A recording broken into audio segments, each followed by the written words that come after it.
Talking about local government, you guys, how about a $275,000 a year job that nobody in Australia wants? Well, what is it? Well, it's gazetted. CEO of Burnside Council?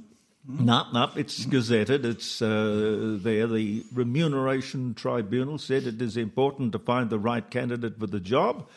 Furthermore, to place a candidate with lesser experience in the role would be a challenging and a risk to the council.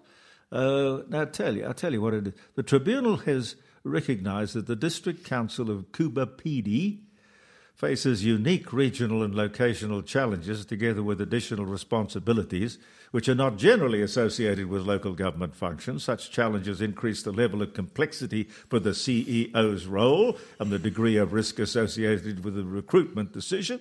District Council of Coober has been a defaulting council since January 2019, and since then administrators have been overlooking the function. But they are still trying to find the right candidate. $275,000 a year for the job of being the district council. I guess that could be like a mayor or in charge of the... Well, CEO, I would imagine. CEO. The mayor doesn't get that sort of dough. I think that's that could be a standard rate because I think the Burnside CEO gets that amount. Well... So it's probably a standard thing across the state. Yeah, well... I don't know what we do. Well, I was in the this morning's Advertiser, the Remuneration Tribunal figures for the various fat cats here in South Australia. Malinowskis' Chief of Staff is now on $760,000 a year. And the Chief of Health, SA Health, she's on almost $700,000 a year. Well, does anybody ask why, or is it just because it's public money, it's open slather? Well, one of the things that always has amazed me is that the remuneration of our elected members, politicians, and these senior bureaucrats, and bureaucrats in general, are set by the Remuneration Tribunal. And typically, and Tony will back me up on this, whenever you look at an annual report for a company, there's always this line about the shareholders accepting the remuneration report. And I typically would always vote against that because I don't like the crap they put in there. And usually the stuff they put in there is that the CEO and certain executives in the company are getting all these extra bonuses beyond their base salaries. They're already extremely well covered. And I point directly at Qantas and I point directly at Alan Joyce. He left the company in disarray, and the shareholders are still paying for him and still will pay for him. As are the travellers as well. Yeah, but the shareholders, he's still getting dough, and he's getting all this now for whatever period of time or rest of his life, free travel. And you say, this is the gift that keeps on giving. And you say to yourself, where is the performance criteria? And it's the same with the CEOs that run councils. Where is the performance criteria? Well, funny, with Alan Joyce, I have a little bit of inside knowledge with Qantas. The day he turned up in 2008, the whole staff morale of the organisation went down. And I know someone who ran a particular department, and everyone was so pissed off with him. Why? What was the reason? Oh, he's just a bad person to work under. He was probably a bully or whatever, and that issue rippled through to the whole brand value of the organisation over time.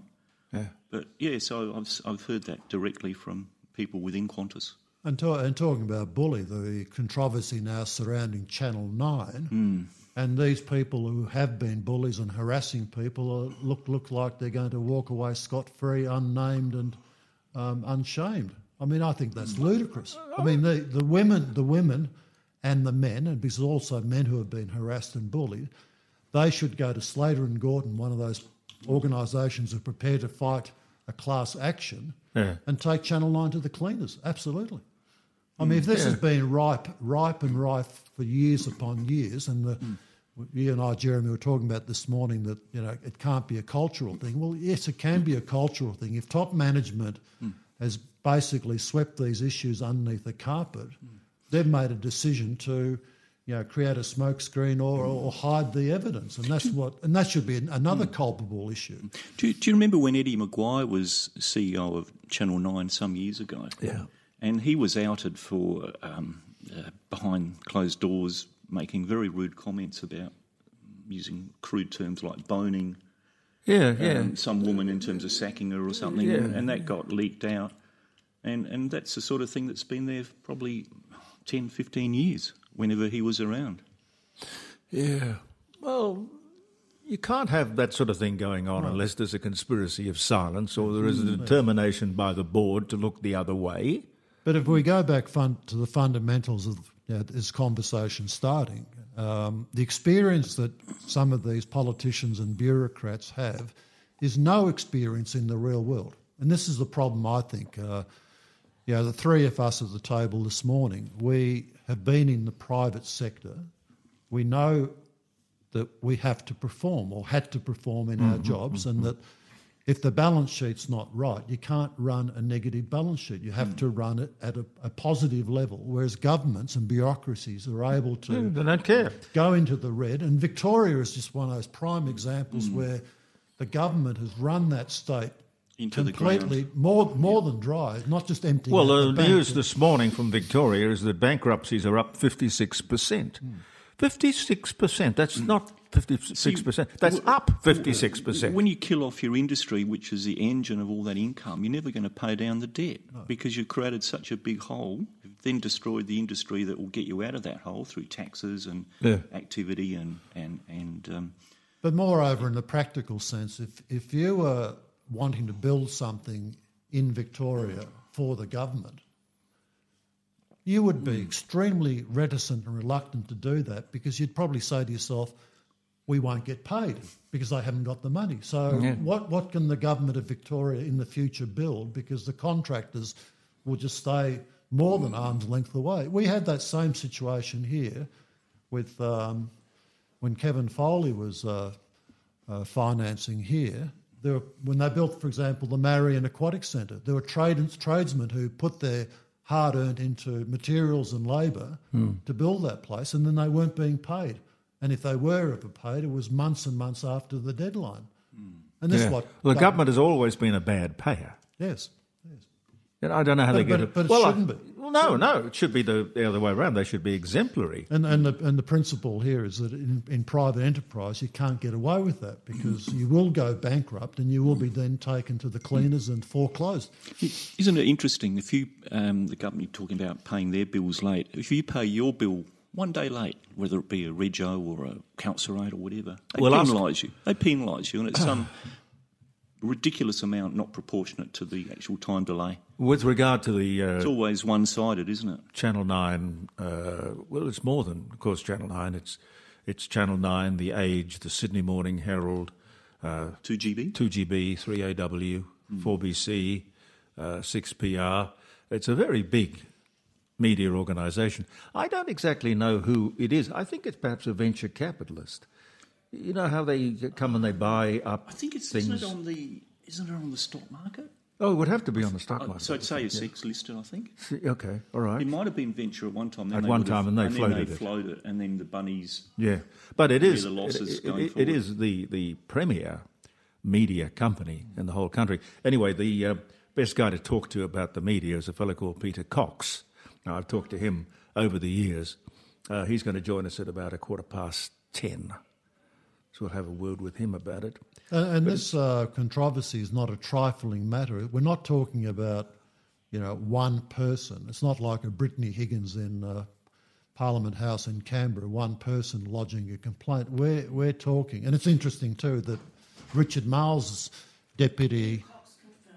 Oh, yes, Peter Cox is confirmed. Good, thank you. Richard Marles, the Deputy Prime Minister, also has a... Not a pretty sight. Well, just looking at the share price for... Channel 9. What's the company? Is it Bain? The company that owns the whole lot? It's on the stock market now, so it's now a publicly listed company. But what's the name of the company? Oh, it's called NEC, Nine Entertainment Company Holdings I Limited. see, okay. And the ASX code is NEC. Okay. Right. So from what I understand, the complainants or complaints themselves in this report enumerate to almost 1,000.